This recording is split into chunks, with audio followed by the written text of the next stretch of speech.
Where the Lonely Ones Roam by Glimmerglanger. Read by Exmanhater. They traveled for days, Catra and her squad of the Lost, gaining others as they went. Her original squad had been clothed in drab, plain garb. They no longer looked much like Horde soldiers, at least not enough to bother the refugees that joined them as they marched along. Catra put her aptitude with hunting to use, bringing down game for the hungry mouths that gathered around their campfires each night. Others, who knew something about plants, gathered edible berries and roots. No one spoke much. No one asked where they were going. Catra wondered sometimes how many other groups like theirs were wandering around, without a home or hearth, looking for something, anything, a safe place to collapse after the war.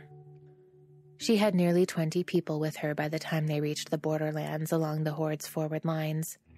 The remains of a village stood there, little more than an empty shell of habitation now. Half of the buildings were rubble. The fields surrounding the land were full of tank tracks and hastily dug graves. No one living appeared to welcome them or to shoo them away. "Are we going to stop here?" Lonnie asked, standing hunched beside Catra, dark bruises under her eyes.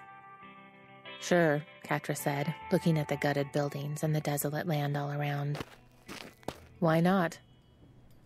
There were more than enough empty houses for everyone to have their own, if they so desired. Most people did not, bunking up with the friends they had, apparently, made on the road. Catra picked a building all her own, near the middle of town, with 3 standing walls and most of a roof. She curled up in the corner to sleep, listening to the drizzle of the rain that began falling in the night, and remembering another bombed-out city from years and years ago, and the way her mother had stared sightlessly upwards after the last of the bombs fell. Catra brought in breakfast the following morning. She enjoyed hunting, she'd found. There was something simple about it, although it was not without its challenges.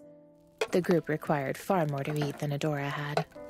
She left them cooking the meat the first morning and frowned at the building where she'd spent the night, damp and uncomfortable. It wasn't difficult to gather scrap from the surrounding fields to prop up the roof and the walls. The work left her muscles aching and exhaustion heavy in her head, blocking out everything else. She felt the need to block everything out, to keep away thoughts of Adora and the princesses and the Horde, to serve as a bulwark against older memories, perched there on the edge of the world.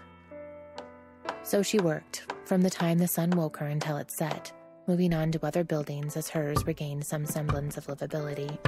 She paid little attention to what the others in the group did, excepting when they appeared to help. "The fields here aren't entirely overgrown," one of the men that had joined into their group as they traveled said, across a morning campfire some days later. He was missing an eye and worried his hands together constantly. "We could plant them, maybe. Might get a crop in before winter."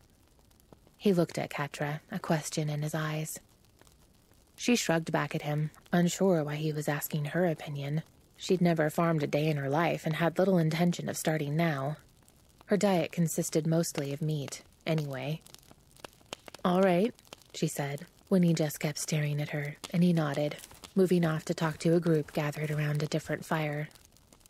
The next day, a significant portion of the group wandered out into the fields, marking spaces off, digging out rocks and pieces of jagged metal. Catra watched them work for a while, shrugged, and went back to trying to figure out the water refining system that had once stood near the middle of the town. It would be nice to have fresh water without having to walk to the closest river, which was almost a mile distant, and whose water tasted of chemicals as it flowed out of the Horde's old lands. She gave up on it after a few days of work. Mechanics had never been her strongest point, and made her way out to the fields instead. There were faces she didn't know, tilling up the ground, building fences around the edges of the fields. Catra leaned on one of the new fences, and the one-eyed man who had first broached the idea of farming sidled over to her, bobbing his head up and down. "Princess," he said, his eyes aimed at the ground.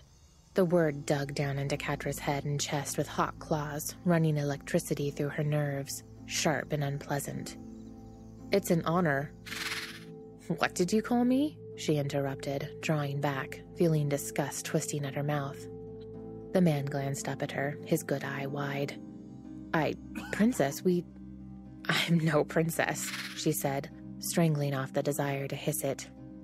She had no tower. She wanted no fine halls, no vaulted position to look down from while people died. Of course, the man said. What should we call you then? She glared at him.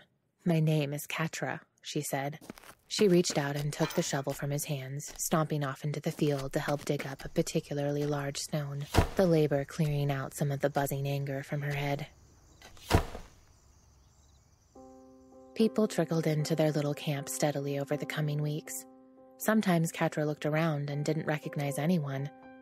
The newcomers filled up the remaining houses and then started building new abodes on the edges of town, scavenging into the Horde's lands for materials. Beyond the buildings, the plants in the fields started to grow, sending up tiny green shoots. Some of the newcomers brought animals and built pens, providing eggs and milk to supplement the gathered food and the beasts hunted to ground. They all tended to eat as a group, a habit held over from their initial journey to the village, perhaps. Food was passed around. Sometimes the newcomers wept when they were given a bowl. Catra ate in her own corner most of the time, looking at the unfamiliar faces and frowning when she caught them looking back at her, whispering to one another. I recognize you, a new arrival said one evening. The girl was tall and painfully thin, with sunken green eyes and tangled hair.